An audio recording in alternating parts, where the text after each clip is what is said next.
a large reason why we speak about silver PSA 10s so much is because that's a card that's on there very frequently. Yeah. So, for example, you're not going to have every Kaboom. Welcome to another timeless moment brought to you by the You Can't Comp This NBA Trading Card Podcast. If you like the video, please give it a big thumbs up. And if you want to support the show, please hit that subscribe button and tick that bell so you get notified whenever we go live. See you in the comments. We thought we'd go back to our show title for inspiration here. And this episode is dedicated to how to comp.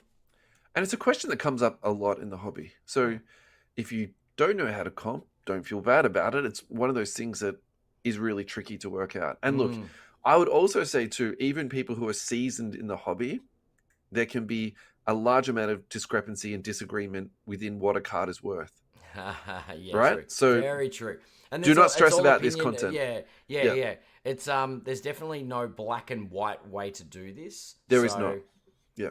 Yeah. And at the end of the day, it's your card, it's your value, and it's as simple as that. So if you do disagree, it's kind of one of those things like, don't stress. So look, you actually might disagree with completely how we're going to lay this out and our strategies. And respectfully, that's fine. If you do agree or disagree, we'd love to hear about it, though, because it just adds to the conversation. So drop a line in the comment, and let's get started. Yeah, if there's something we haven't thought of, and that you use, by all means, we'd love to hear some other tips and tricks for sure.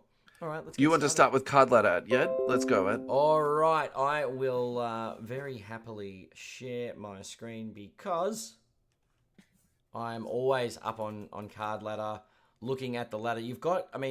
We obviously have the premium version, but the basic functionality is you can search up any player, and you know who I'm going to look up because you're going to look up Luka. I know you are. Kobe Bryant. Oh, okay. As if it'd be Luka. All this conjecture that I might like. Let's look at the Bowman's best. Why not view all sales? So all time, as you can see, there's a lot of data here to go off on Card Ladder. Card Ladder is really simple. You can, and I know with the premium you get a lot of different windows, but we can look at the last 6 months. You can look at the last year of a card. So the main difference with premium is the data length. So what I mean by that is with the basic one, you get 3 months or 6 months, but if you pay for the premium, you get the all time. You can have the and that's very handy when you're looking at trends and you're looking at where the card has come from. Yep. This is very true. So I can go. Let's look at the last 6 months of the 96 Bowman's best. Kobe Bryant, R23 is the number. And also look at the PSA 10. So it actually gives you drop downs of what card you're buying. So if I'm looking at a PSA 10, we'll just say the base version of this sold for $432 recently. Yep. However, 6 months ago, that sale, it sold for $330. So Card Ladder actually show that this card has sold for $410, $408, $445. So it actually documents all these verified sales to show you what a card has sold for. This isn't what it might sell for. This is actual physical data about what a card has actually sold for. Correct. And they also verify the sales too. So they're not just putting in every single sale. And so the thing about verified sales is sometimes they can go into the database and then later be removed. So I've been caught out by that a couple of different times too. Yep. So there's the historical data. What else can you look up on Card Ladder? You can see different qualities. So, it's a PSA 10, but what happens if I'm buying it's a PSA 9? Oh, look, last sale was for $152, but average is, over the last 6 months, this card normally sells anywhere from 90 to, I don't know, best say 120. Yeah. So if somebody is trying to convince you that they want $400 for the PSA 9, by checking comps, you realize that someone's comped the PSA 10 card. So you can actually see data on different grades. You can even go as far to say what the PSA 8. And that will give you context. Because there's a very big difference between buying this card in a PSA 8 and a PSA 10. So last sold on this one is $74 in PSA 8. PSA 9 is 120 or 150, sorry, and then the PSA 10 it's a $400 card. Yeah, I So think having that's that actually a really good understanding, point, isn't it? If we're stepping this right back as an instructional tool to emphasize the difference in price points between a 10 and a 9. So yeah, the current market trend of what happening is, so for 10s, yeah. they basically will be selling, you can call it exponentially. Let's just call it 3 times more than a raw. Oh, And I then would say, basically, well, this card's probably a bad example because the yeah, but raw, then a yeah, raw is selling for about the same price as a 9. And this is something that people have, complained about a lot. So yeah, and that's one of the risks of sending your card off to PSA for grading too, is that it's not a guaranteed home run in any yeah. stretch of the imagination. It can be a very expensive exercise. Yep. And obviously I've gone back to Kobe Bryant, but I'm gonna look up our lovely. Let's go to the ladder and go Victor Wembanyama. There we go. Population count 4,334 at present day. There's a couple of those. Last sold for the silver PSA 10, $709. We've got data for the last 6 months, and there are 3 months even. There's a lot of price points. That means there's a lot of sales. That's the other thing you can look at when you're comping, because obviously the comp gives you a ballpark to play with. Yep. The number of sales is very important. So over the last 3 months, there have been 383 sales of a verified sales of a Victor Wembanyama silver PSA 10.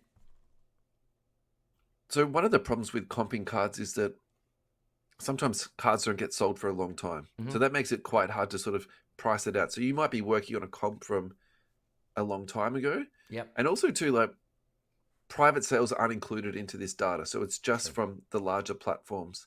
So Verified just to sellers, yeah. just to talk about the different tools and the pros and the cons. So the pros of Card Ladder is that it's got everything laid out graphically quite nicely. It includes the population data and also all the different graded card types. So PSA, BGS, RAW, So that's all laid out for you. The con of Card Ladder, though, is that not every single player is on Card listed, Ladder, correct. let alone a card. So what that means is that, so for example, the easy one, and this is a large reason why we speak about silver PSA 10s so much, is because that's a card that's on there very frequently. Yeah. So for example, you're not going to have every Kaboom, you're not going to have every rookie RPA or the flawless national treasure stuff. So if you do come into that situation, this is where you need to look at different types of platforms. So I think this is the perfect time for us to move across to Card Ladder. So Card Ladder is a platform, or it is a tool that was created by an Australian gentleman Card by the ladder. name of. You mean I said Card Ladder, did I? Yeah, you said. I meant 130 point. I was gonna say we're Lane, leaving Card Ladder, and I'll thank I'll you, jump thank you, across. Adam, for correcting me. And Lane, I apologize to you. The tool that you created is 130point.com. It is a fantastic tool. Obviously, we're proud because we're Aussies. And so what this pulls data from is, again, all the different sales platforms. And it also makes sure that the sales are verified. So you're not going to have every single sale in there. And sometimes the sale data takes time to go through their, if you want to call it, their authentication process. So that's a limitation of it. But there's a lot more data on this because it pulls from a lot more different places. Lane's done amazing work with regards to all the different data sets that he's got. And it's not limited the same way that Card Ladder is. So I think that's the first place to start with. So basically, the most important thing to talk about with 130 point is don't put too much information in there. So what I mean by that is, if you want a Steph Curry rookie card, what you're better off to do is literally just write that Steph Curry rookie and then work from there what you want from it. So you might add in maybe a set name. Actually, the most effective thing to do, so for example, you say Steph Curry Prism and it brings up a whole bunch of stuff.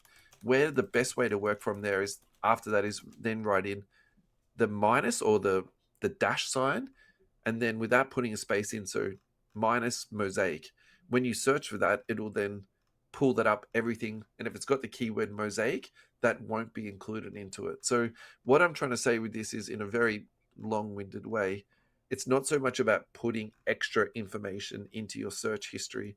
It's actually, I find it more effective to remove search hits out of it until you get down to what you're looking for, because definitely the searchability on 130 point can be a little bit tricky because it's all text based. If you're using the app, they've actually changed it now where you can scan the card and it'll automatically search it for you. The way Lane explained it to me was that it's not a perfect technology, but it's getting very, very good. So that's something that they've been working on to the back end there. Yeah, yeah, and look, it's a great tool, especially for drilling down into specific cards and Yeah, looking to see what's in the market. I think the other thing that this tool does is you can be very specific as to where you're looking. You can look at all marketplaces that are in on the site. You yeah, can tailor it to eBay yeah. only, Fanatics, Golden, Heritage Auctions. There's all like you can look at low end cards, you can look at high end cards, you can look for anything. It's Yeah. just by varying your search term. So just really quickly, again, when I'm talking about this, I'm using my desktop. That's my preferred way to do it. I just find it easier doing it this Mm. way. When you go to ebay.com, you can do the exact same thing. Search for what you want. So, for example, Nikola Jokic rookie card on the left-hand side, just scroll down all the way down to the bottom and click on sold items. Once you've done that, it'll just bring up all of your sold items that it's in there. And so this is good, or it's a good comparison sometimes because these are essentially unfiltered. And so what I mean by that, if a card's been shilled up, the price, the sold listing will be on here until eBay pulls it down. Now, it might not get into 130 point because they authenticate and move through all that type of stuff. So the reason I like this is because sometimes you get a few more data points on it. Yes, they might not be as reliable, but I think if you keep that into your mind, it's it's still a good tool to be able to use. I also find too, for some reason, I get a lot more hits on this sometimes in comparison to 130 point. So it's just something else I like to sort of mix in every now and then. I think what we should do now, Ed, is do a practical example. So why don't we talk about a card that we want to comp, and then Yep. we can talk about the different strategies of how we work that. So for example, we might talk about a numbered rookie card of somebody Okay. that's maybe a little bit difficult to find. Okay. Well, I've got eBay at the moment open. I've got three Sure. tabs. So I've got eBay, I've got 130 point, and I've got Yep. Card Ladder. So Same as I. Yes, that's great. Yeah. What card would you like to look for? let's look for Cade Cunningham. How about that? Sure. Do you want to do a Cade Cunningham RPA? Sure. Yeah. Yep. Cunningham. Well, I'm not going to find it. Am I going to find a Cade Cunningham RPA on Card Ladder? Let's have a look. So we'll start with card ladder. Yeah, we'll start with Card Ladder. Sure. Because if the card doesn't appear in Card Ladder, it's So for naught. probably the easiest way to do that is just go to the bar at the top, put in Cade Mm. Cunningham, and then his card, he will actually just come up for you straight away. It actually has a drop down. What we might do for ease of comping, because Card Ladder is very limited in the cards we've got, so it's bringing up all the Silver Prism stuff, all the Prism things. What about I want a Cade Cunningham blue to 290 to 199. Sure. I'm very specific. I want the Well, but I think for the sake of this exercise, let's stick with RPA because actually what that does demonstrate is that in this instance, card ladder is no good because it's Okay. not on there. It's Okay. not in the ladder. It's not built into it. So then I say, look, now we move on. And then you go to 130 point, Okay. right? So when you search for Cade Cunningham RPA, Yeah. it brings up a whole bunch of stuff. So this is when I would then say, look, let's start to limit it down. So looking at my search history, I've got some Chronicles stuff on there. I don't want to see Chronicles because that also brings up some of his college stuff too, which is what it's coming up. So I'm doing then minus Chronicles. So you say minus Chronicles. So I'm just Yep. trying to follow along for those that are watching on the screen. I'm sharing. Yeah, that's fine. So then I've got up here an Obsidian Green Etch, number to 25. That sold for 400 USD. We've got the National Treasures to 99, PSA 9 for 18,000. Tiny little one there. Yep. We've got the Origins to 25 for 900. So this is starting to give you a pretty good idea of different products, Yep. different numbering, and again, it's giving you a pretty good example of where we're at in terms of pricing. So basically 200 USD plus is what we're looking at here. We've got the Spectra for 225. We've got an Obsidian for 218. That really seems to be the floor, doesn't it? Oh, there's an Obsidian here for 177. Yep.